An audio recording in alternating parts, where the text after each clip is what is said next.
ఈ గ్రహ సంచార రీత్యా కర్కాటక రాశి వాళ్ళకి ముఖ్యంగా గత మాసాన్ని ఒకసారి పరిశీలిస్తే అష్టమ స్థానంలోనే గ్రహాల సంచారం అంటే 4 గ్రహాల ఒక సంచారం జరిగింది.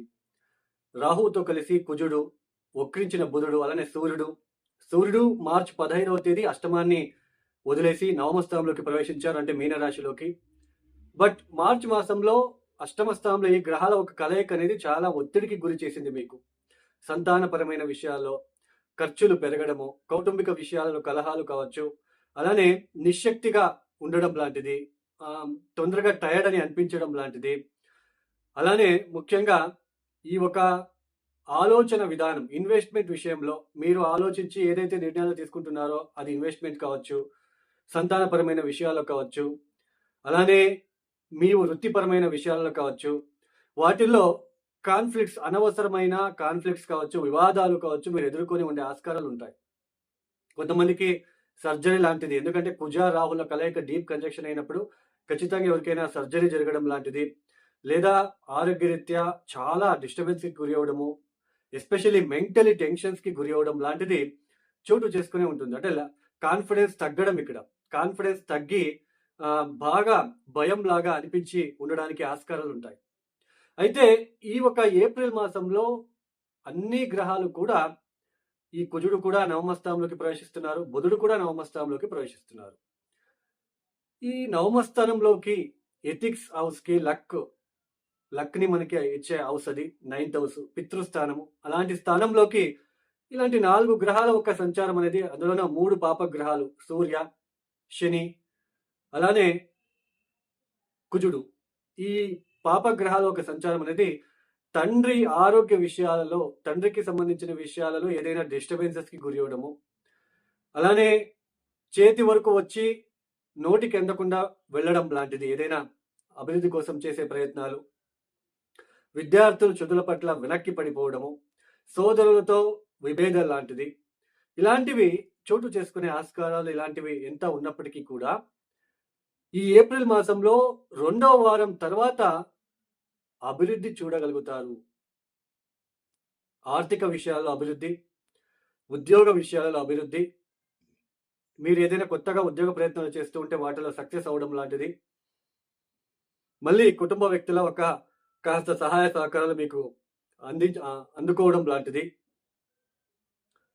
అలానే ఈ సమయంలో కొంచెం ప్రయాణాలు చేయవలసిన ప్రమేయాలు ఏర్పడుతూ ఉంటాయి. కొంచెం జర్నీస్ అనేది ఎక్కువగా ఉంటుంది, బట్ జర్నీస్లో ఎక్కువ స్ట్రెస్కి గురి అవుతూ ఉంటారు. అలానే పాత మిత్రుల కలయిక, ఎస్పెషలీ ఈ ఏప్రిల్ 19వ తేదీ తర్వాత శుక్రుడు లాభస్థానంలోకి ప్రవేశిస్తున్నారు, లాభాధిపతి లాభస్థానంలోకి. ఇది ఎక్సలెంట్ పీరియడ్ అండి.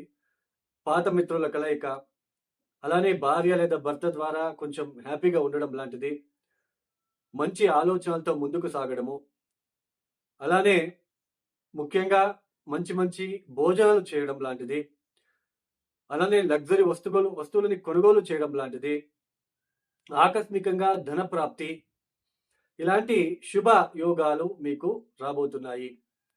బట్ పెళ్లి ప్రయత్నాలు ఎవరైతే చేస్తున్నారో వాళ్ళకి ఇంకా సమయం అయితే ఉండదు. ఈ సమయం అంతా మంచిది కాదు. పెళ్లి ప్రయత్నాలు ఇక పోస్ట్పోన్ అవుతూనే ఉంటాయి.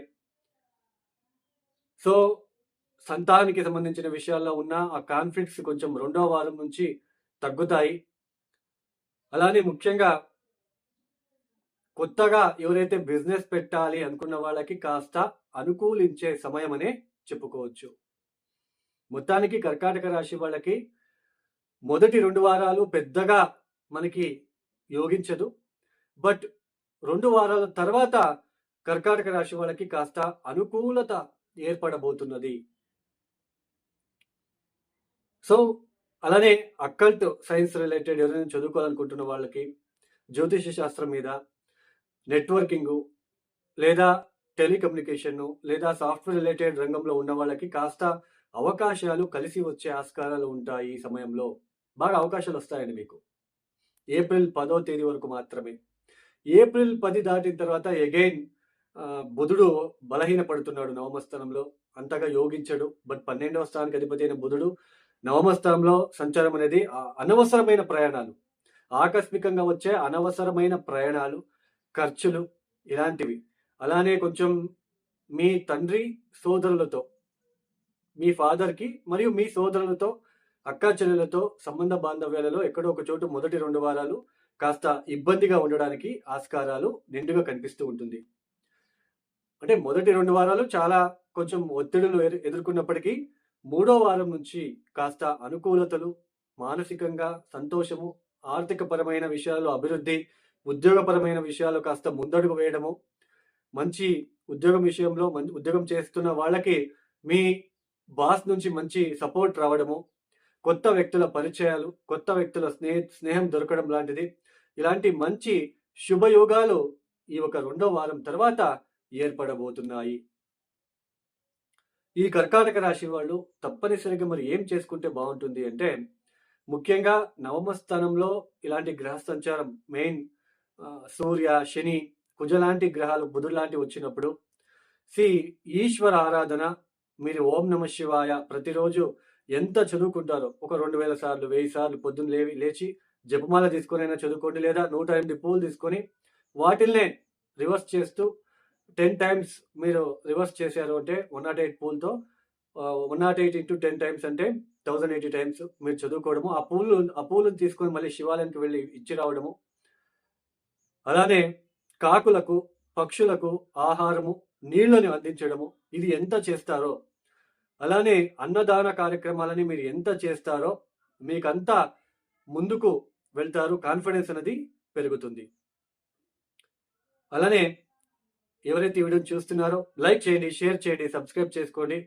సర్వే జనం సుఖినో భవంతు. ధన్యవాదములు. జై శ్రీరామ్.